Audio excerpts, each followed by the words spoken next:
이 시간에 하나님께서 우리에게 주신 말씀 출애굽기 2장 1절로 10절까지의 말씀입니다. 저와 여러분이 한 절씩 교독하겠습니다. 그때 레위 지파의 한 남자가 레위 사람의 딸과 결혼하게 됐습니다. 여자가 임신해 아들을 낳았는데 그 아이가 너무나 잘생겨 3개월 동안 숨겨두고 키웠습니다. 그러나 더 이상 숨길 수 없게 되자 여자는 갈대 상자 하나를 준비하고 거기에다 역청과 송진을 바르고 아기를 그 안에 뉘었습니다. 그리고 갈대 상자를 나일강 뚝을 따라나 있는 갈대 사이에 두었습니다. 아기의 누나는 멀찌감치 서서 어떻게 될지 지켜보고 있었습니다.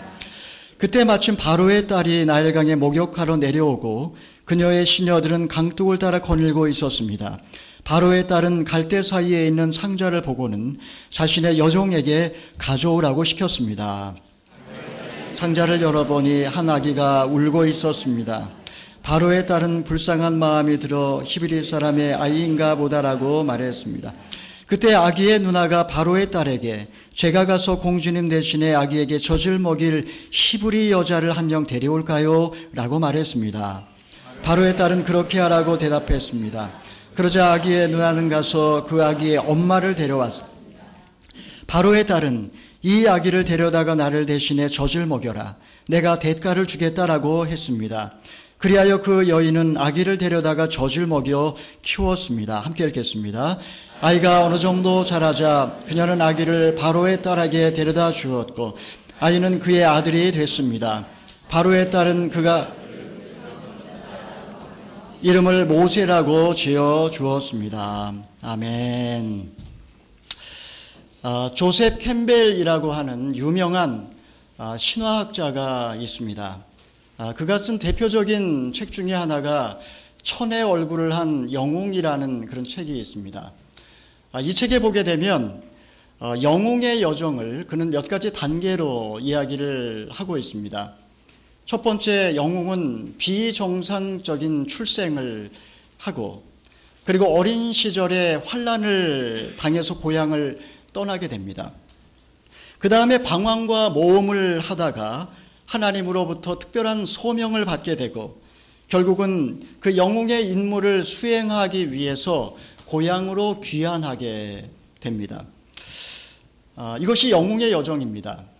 그런데 이 책을 보게 되면 저자는 항상 영웅의 주변에 등장하는 그 여인들이 있다라고 그는 이야기를 하고 있습니다. 예를 들면 우리 기독교에 있어서는 성모 마리아가 있고 단테에게 있어서는 베아트리체가 있고 파우스트에게 있어서는 그렌체가 있고 테세우스에게 있어서는 아리아드네가 있고 트로이 목마에 있어서는 헬렌이 있고 이렇게 한 영웅의 삶의 여정에는 항상 여성이 등장을 하고 그리고 그 여성이 그 영웅의 탄생을 돕고 있다라고 그는 이론을 주장을 하고 있습니다. 영웅과 여인은 어떤 관계가 있을까요? 톨스토이가 쓴 안나 까레리나라고 하는 그런 소설에 보게 되면 그 소설은 이렇게 시작을 합니다. 행복한 가정은 모두 비슷비슷하다. 불행한 가정은 그 나름의 이유로 불행하다. 이 시간 저희는 어느 누구보다도 불행한 시대에 운명적인 삶을 살 수밖에 없었지만 그러나 이 모든 것을 극복하고 이스라엘 민족의 영웅이 되었던 모세의 출생에 대해서 여러분과 함께 말씀을 나누기를 원합니다. 이제 야곱의 가족으로부터 시작을 할 것입니다. 야곱의 가족이 이제 이집트로 내려왔습니다. 그때에 함께 온 인원이 한 70여 명 정도 되었습니다. 하지만 이제 400여 년의 세월이 흘러서 그 70명은 이제 60만 명이라고 하는 엄청난 민족을 이루게 되었습니다. 문제는 여기 있습니다. 요셉을 알지 못하는 왕이 이제 정권을 잡게 된 것입니다. 이전의 왕조는 이집트 원주민들이 아닌 힉소스 왕조였습니다. 그러니까 이것은 마치 만주족이 중원을 지금 차지하고 있는 그런 모습이라고 할 수 있습니다. 그런데 이제 시대가 바뀌어서 이집트의 원주민들이 이방 왕조를 무너뜨리고 이집트 제18왕조를 세우게 된 것입니다. 그러므로 과거 왕조로부터 엄청난 특혜를 받고 있었던 이스라엘 백성들을 향해서 그들이 정치적인 보복을 가하는 것은 어떻게 보면 자연스러운 것이라고 할 수도 있을 것입니다. 그렇다고 해서 처음부터 공개적으로 그들을 자극을 하게 되면 엄청난 폭동이 일어날 수도 있기 때문에 그들은 눈에 보이지 않게 아주 서서히 히브리 민족을 올가매고 그리고 말살시키는 정책을 펴기 시작했습니다. 첫 번째 정책은 중노동이었습니다. 새로운 왕은 히브리인을 억압하고 중노동을 시키면서 그 민족 자체를 해체시키고 말살시키려고 하였습니다. 그들은 새벽부터 밤 늦게까지 무거운 짐을 지고 노예처럼 가혹하게 중노동을 시켰습니다. 하지만 이런 기대와는 달리 이스라엘 민족은 날마다 더욱 강성하고 창대하게 된 것입니다. 두 번째 방법은 산파를 통해서 어린 남아들을 살해하는 그런 방법이었습니다. 이집트 왕은 히브리인들의 해산을 돕는 산파 중에 최고의 책임자 2명을 이제 왕궁으로 불러들이게 됩니다. 그리고 만약에 히브리 여인이 남자아이를 낳게 되면 예외 없이 몰래 살해하라라는 칙령을 내린 것입니다. 고대 사회에서 아들은 가족의 미래요, 그리고 그 민족의 희망이라고 할 수 있습니다. 그런데 이런 계획에도 불구하고 하나님을 경외하는 히브리 산파의 지혜로 말미암아 이 모든 계획은 수포로 돌아가게 됩니다. 이제 세 번째 방법은 이제 더 이상 그런 괴략이 먹혀 들어가지 않자 거의 미치광이처럼 돌변한 이 이집트의 그 바로는 이집트 전역에 걸쳐서 이집트의 그 히브리인들이 낳는 흰색 나마를 공개적으로 살해하라라고 하는 그런 명령을 내리게 된 것입니다. 이제 이로써 히브리인들은 이제 절체절명의 심각한 생존의 위기 앞에 몰리게 되었습니다. 오늘 본문은 바로 이러한 배경 가운데 시작되고 있습니다. 레위 족속인 아므람이 요게벳과 결혼하여 아들, 딸 단촐하게 자식을 낳아 살아가고 있었습니다. 큰 딸은 미리암이었고 그는 장성하여 벌써 10대 중반에 어엿한 소녀로 자라 있었습니다. 하지만 둘째 아들 그 아론은 아직 말을 제대로 할 줄 모르는 갓난아기에 불과했습니다. 바로에 의해서 어린 아이, 남자아이를 살해하라는 명령이 떨어진 형국에서 어느 누가 아기를 갖기를 원하겠습니까? 그런데 그만 덜컥 셋째 아이를 임신하고 만 것입니다. 얼마나 낙심이 되었을까요? 그들은 아기를 숨겨 키웠지만 그러나 3개월이 지나자 아기의 울음소리가 밖으로 새어나가는 것을 막을 수 없게 되자 이제 그들은 그야말로 딜레마에 빠지게 된 것입니다. 그냥 놔두면 결국은 이집트 군대에 의하여 이 아이는 죽게 될 것이고 아니면 우리가 이 아이를 어떻게 해야 되는데 방법을 찾을 수가 없었던 것입니다. 결국은 어머니는 갈대상자 하나를 준비해서 안팎을 역청과 송진으로 바르고 그리고 그 안에 아기를 뉘었습니다. 요게벳은 눈물을 흘리며 갈대상자를 나일 강둑을 따라 난 갈대숲에다가 이 갈대상자를 갖다 두었습니다. 아마 이렇게 한 이유는 혹시라도 정말 마음씨가 착한 이집트인들 가운데 한 사람이 이 아이를 보고 혹시라도 구원해 주지 않을까 하는 기대감을 갖고 있었던 것 같습니다. 그런데 바로 이때 이집트 왕의 공주가 목욕을 하려고 시녀를 대동하고 나일강가를 거닐다가 마침내 갈대상자에서 아기를 발견하게 됩니다. 누이 미리암은 이때를 놓치지 아니하고 아기에게 이제 젖을 먹일 유모를 소개시켜 주겠다며 그 공주에게 달려가 이런 말을 하게 됩니다. 결국은 소녀는 자신의 어머니를 아기의 유모로 데려오게 되었고 공주는 아기가 젖을 뗄 때까지 이 여인의 손에 아기를 맡기게 된 것입니다. 그 후에 모세가 어떤 삶을 살았는지 우리는 잘 알고 있습니다. 그는 장성하여 바로의 공주의 아들로서 잠시 죄악의 삶을 누리기보다는 도리어 백성들과 함께 고난받기를 선택을 합니다. 결국 그는 40살의 나이에 동족을 학대하는 이집트인을 때려 죽임으로써 결국은 살인자가 되어 광야로 도망치게 됩니다. 그리고 그곳에서 40년 동안 양치기 생활을 하다가 마침내 이스라엘 백성을 구원하라는 하나님의 소명을 받고 이제 고향으로 돌아오게 됩니다. 불행한 탄생, 어린 시절의 환난, 고향을 떠남, 고난과 모험, 소명, 그리고 귀한, 바로 이것이 영웅의 여정입니다. 예나 지금이나 유대인들에게 있어서 모세는 최고의 영웅입니다. 그런데 오늘 본문을 좀 유심히 살펴보게 되면 그 주변에 항상 여인들이 등장하는 것을 유심히 살펴볼 필요가 있습니다. 영웅의 여인들입니다. 첫 번째로 히브리 산파들이 등장을 합니다.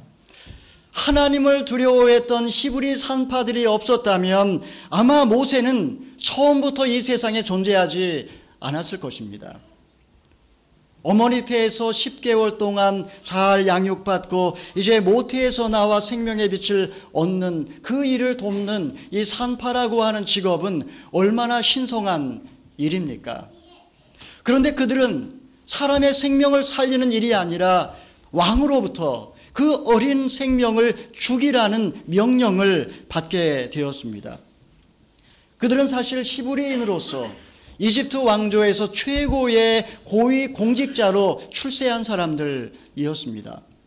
그러므로 만약에 그들이 태양의 아들 바로의 명령을 어긴다면 그들에게 기다리고 있는 것은 오직 죽음밖에 없었습니다. 그러나 그들은 몸은 죽여도 영혼은 능히 죽이지 못하는 그 사람을 두려워하지 아니하고 오직 몸과 영혼을 능히 지옥에 던져 넣으실 하나님을 더 두려워하였습니다. 하나님께서는 이들에게 지혜를 주셨고 결국은 대답할 말을 하게 하셔서 피할 길을 주셨습니다.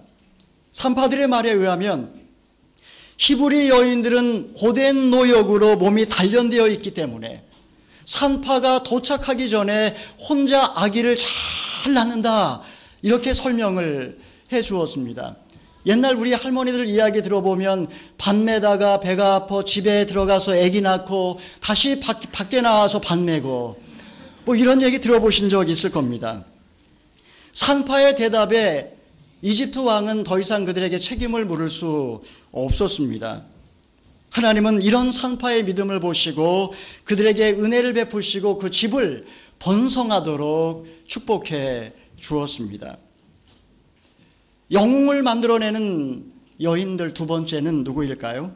바로 어머니입니다.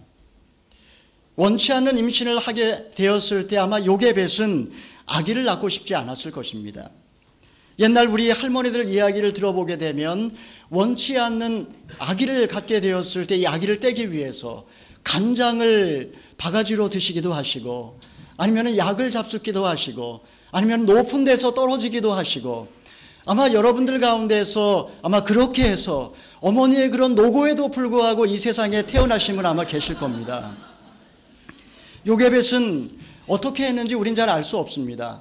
그러나 분명한 것은 이 아이가 태어나면 곧 죽게 될 것이다. 아마 이 사실은 분명하게 알고 있었을 것입니다. 그런데 아기를 낳고 보니 그 아기에게 뭔가 범상치 않는 하나님의 경륜이 보였습니다. 하나님의 절대적인 섭리가 있다면 아마 하나님께서 피할 길을 주실 것이다. 아마 그는 그렇게 생각을 했던 것 같습니다. 하지만 결국 아기를 갈대 상자에 누이게 될 때에 그 어미는 피눈물을 흘렸을 것입니다. 여인이 어찌 그 젖먹는 자식을 잊겠으며 어찌 자기 태어난 아들을 긍휼히 여기지 않을 수 있겠습니까? 하나님의 놀라운 은혜로 다시 아기를 자신의 가슴에 품에 안고 젖을 먹일 때에 요게벳은 하나님께서 이스라엘 백성을 바로 이 아기를 통해서 구원하시지 않으실까 하는 간절한 기대를 갖게 되었을 것 같습니다.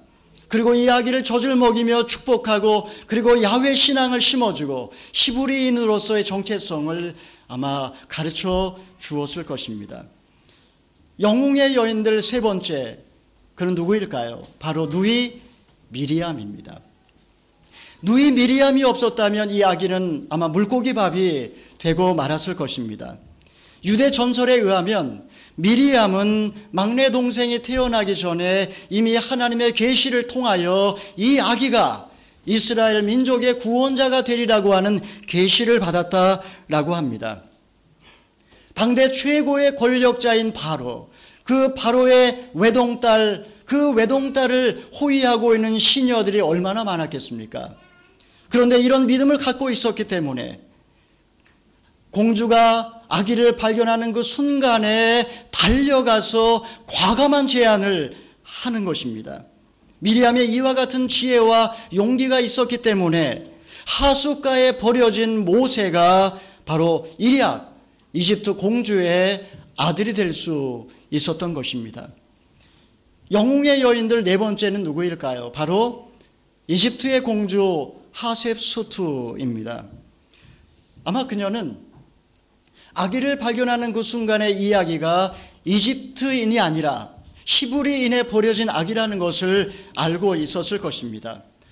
이스라엘 라마살의 명령을 내렸던 아버지 토트모스 1세의 지엄하신 명령을 그가 모를 리가 없습니다. 그러나 아기가 우는 모습을 보는 그 순간에 성경은 그 아이가 불쌍했다라는 표현을 기록하고 있습니다. 역사가들에 의하면 그 당시 하셉수투 공주는 어린 딸을 잃어버린 상실의 슬픔 속에 살고 있었다라고 이야기를 하고 있습니다. 분명히 그녀는 이 아기를 보고 이 아기가 우는 모습을 보는 그 순간에 얼마 전에 죽은 자기 딸을 생각했음에 분명합니다. 그녀는 가슴이 찢어지는 것 같은 아픔을 느끼면서 아기를 가슴에 품에 안았습니다. 바로 그때 미리암이 등장했고 그 후 히브리 유모에게 아기를 맡겨 키우게 했습니다. 아기가 젖을 떼고 다시 궁정으로 돌아왔을 때에 그녀는 모세에게 당대 최고의 학문을 가르쳤습니다. 산술과 기하학과 천문학과 상형문자 철자법과 문법과 역사학과 의학 등 최고의 엘리트 교육을 모세에게 시켰습니다. 그 후에 공주의 아버지였던 토트모스 1세가 죽고 아들이 없었던 그의 대를 이어 부마였던 사위였던 그 사위가 토트모스 2세가 되고 이러므로써 일약 모세는 이집트 왕의 아들, 바로 이집트 왕자가 되었던 것입니다. 사랑하는 성도 여러분, 우리는 오늘 본문 말씀을 통해서 몇 가지 아주 중요한 사실을 발견을 하게 됩니다. 첫 번째는 병적인 남성적 원리와 성숙한 여성적인 원리입니다. 남성적 원리는 무조건 병적이고 여성적 원리는 무조건 성숙하다, 이게 아닙니다. 오해하지 마시기 바랍니다. 우리 옆에 분에게 한번 이야기해 주시기 바랍니다. 병적인 남성적 원리와 성숙한 여성적 원리입니다. 한번 이야기해 주십시오.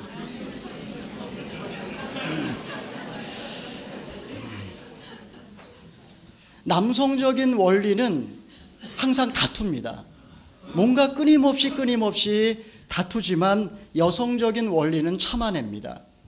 남성적인 원리는 하늘을 향하여 끊임없이 올라가려고 하지만 여성적인 원리는 항상 대지를 향하여 낮아지려고 노력합니다.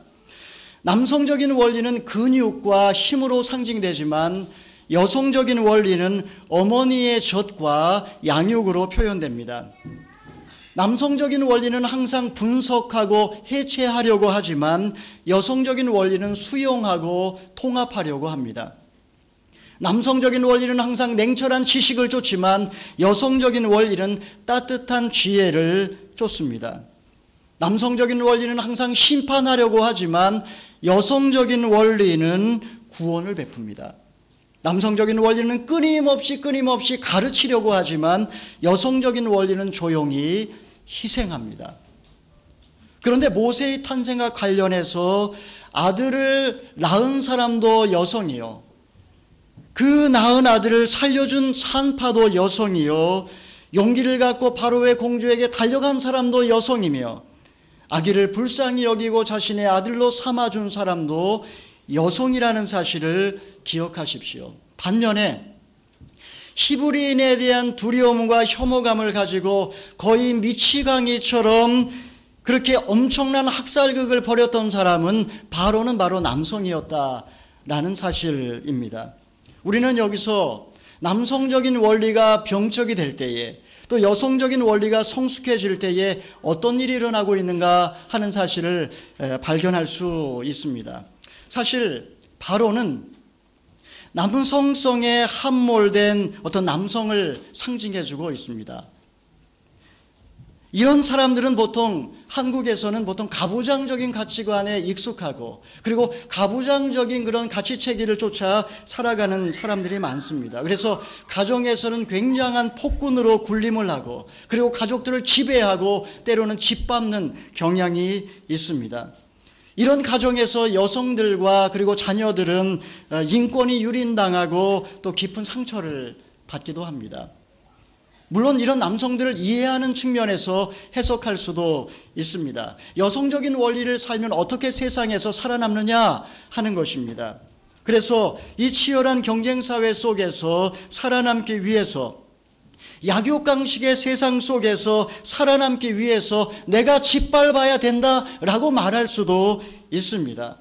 이런 사람의 중심 감정은 경쟁심과 비교의식과 분노와 실패의식과 욕망입니다. 어떻게 보면 인류의 전쟁사를 보게 되면 이런 모든 전쟁의 역사는 사실은 이런 부정적인 남성성에 함몰된 남성들에 의해서 전쟁이 일어났다 해도 과언이 아닙니다. 반면에 오늘날 여성들은 그러면 이 여성성을 소중하게 여기는가? 점점 그렇지 않은 것 같습니다. 오히려 이런 여성적인 원리를 고리타분한 시대착오적인 이야기라고 이야기를 하는 사람들이 점점 많아지고 있습니다. 인내하고 겸손하고 양육하고 수용하고 통합하고 그리고 지혜를 베풀고 구원을 행하고 그리고 희생하는 것에 대해서 오히려 거부감을 갖습니다. 왜 여성만 이런 일을 해야 되느냐라고 항변합니다. 여성들도 이 나약한 자신을 극복하고 오히려 남성들과 겨루어 동등한 지위를 얻어야 된다라고 이야기를 합니다. 이것이 오늘날 여성주의자들의 주장입니다. 세계 최초로 여성들에게 참정권을 준 우리 뉴질랜드, 아마 여성의 인권에 대해서 앞서가는 나라인 것으로 알고 있습니다. 그러나 이렇게 여성의 인권을 주장하는 이들이 갖고 있는 한계는 여성성이 갖고 있는 소중한 가치에 대해서 무지하고 오히려 남성처럼 되려고 하는 그런 것 자체가 사실은 성경에 맞지 않는다라는 것입니다. 그래서 이곳 남성들은 사실은 여성들에게 매맞는 남성들이 많다라는 이야기를 제가 들었습니다. 여러분, 남성화된 여성이 아니라 여성성 그 자체를 소중히 여기고 그거를 잘 지켜나가는 것, 이것이 바로 성경적입니다. 오늘 본문 말씀이 가르쳐주는 두 번째 교훈은 무엇일까요? 그것은 남성적 원리와 여성적 원리가 통합될 때 온전한 인간이 될 수 있다. 좀 길죠? 저 다시 불러드릴게요. 남성적 원리와 여성적 원리가 통합될 때 온전한 인간이 될 수 있다. 우리 옆에 분에게 한번 이야기해 주시기 바랍니다.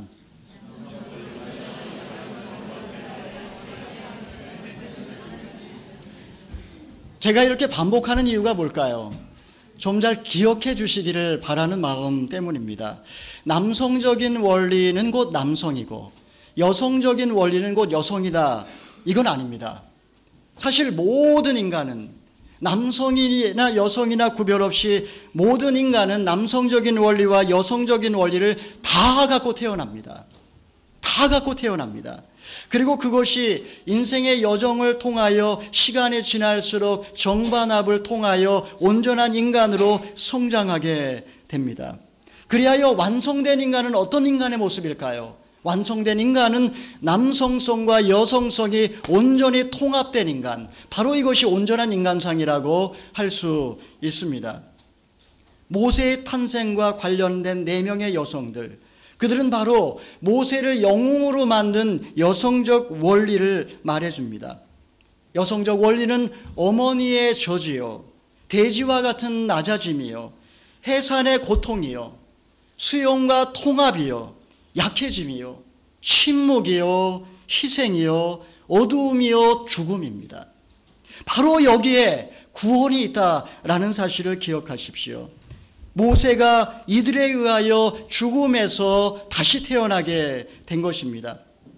사실 모세는 그렇게 성숙한 사람도 아니었습니다. 그는 한때 남성성에 함몰되어 자신의 울분을 참지 못하고 이집트인을 때려 죽임으로써 결국 도망자의 신세가 된 적도 있었습니다.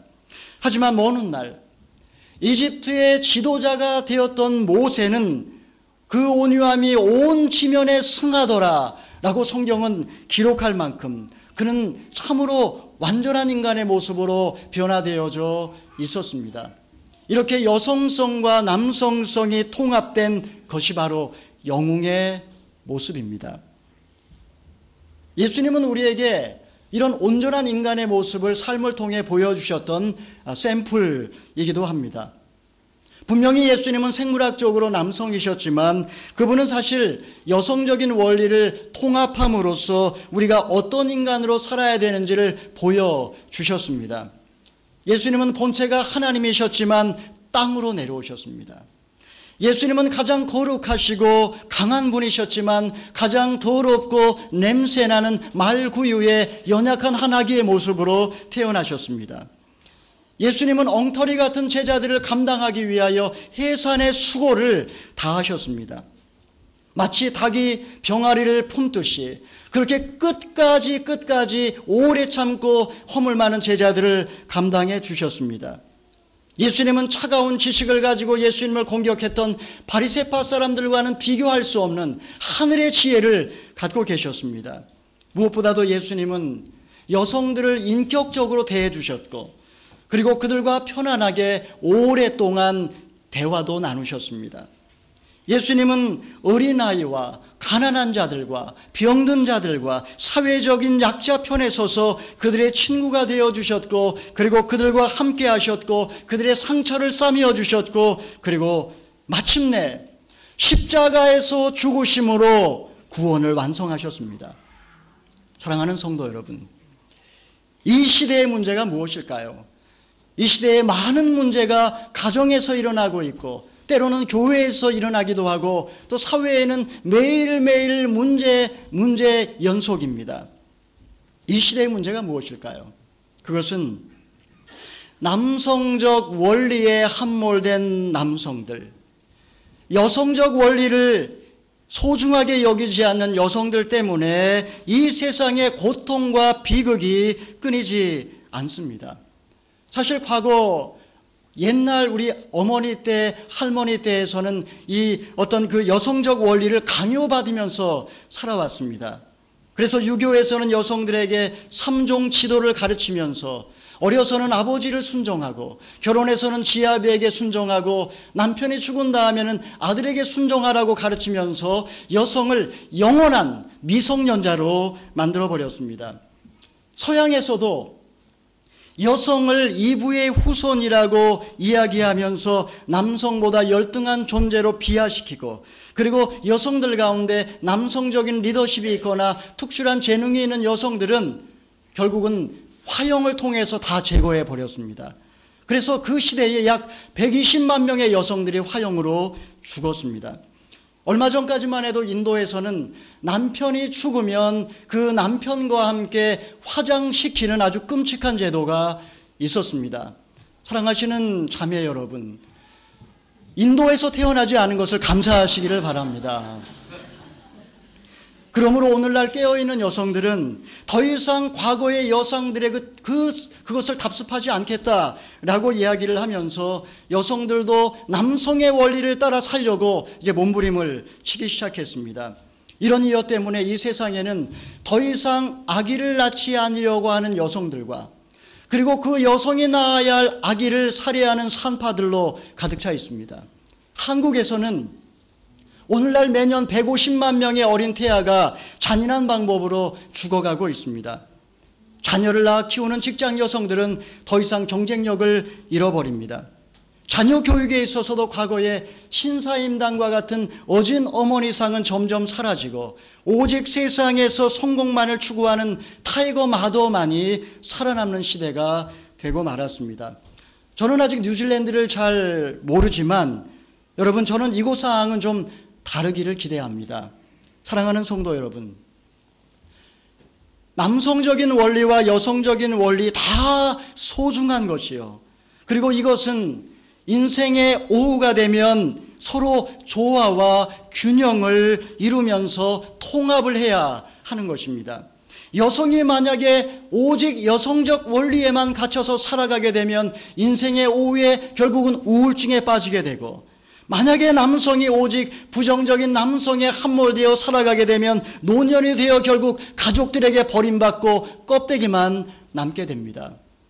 우리의 주변을 돌아보게 되면 남성들이 파괴적인 남성적 원리에 함몰될 때에 결국 개인이 망가지고 가정이 파괴되고 사회적으로 엄청난 비극이 초래되는 것을 볼 수 있습니다.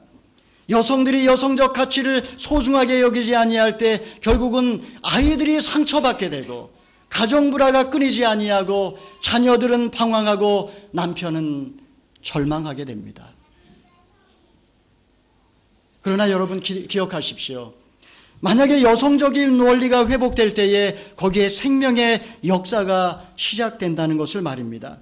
땅으로 낮아지고 저주로 양육하며 해산의 고통을 감수하고 오래 참고 수용하고 통합하며 조용히 희생하는 곳에서 비참한 운명조차도 놀랍게 하나님의 섭리로 변화되고 버림받은 자는 구원을 받고 운명의 노예로 살아가는 자는 민족의 영웅으로 다시 태어나게 됩니다. 행복한 가정은 모두 비슷합니다. 불행한 가정은 각기 그 나름대로 불행합니다. 여러분의 가정은 어떻습니까? 이 시간에 함께 찬양하기를 원합니다. 주의 친절한 팔에 안기세, 그의 영원하신 팔이 내 아래 있도다 라고 모세가 이야기를 했습니다. 그의 영원하신 팔이 내 아래 있도다. 그 팔은 어머니의 품이요 따뜻한 구원의 하나님의 품입니다. 그 품으로 하나님 우리를 초청하셨고 그리고 그 품을 가지고 세상을 향해 나아가라고 말씀하십니다. 우리 그 하나님의 마음, 그 마음을 품으면서 함께 찬양하고 기도하겠습니다.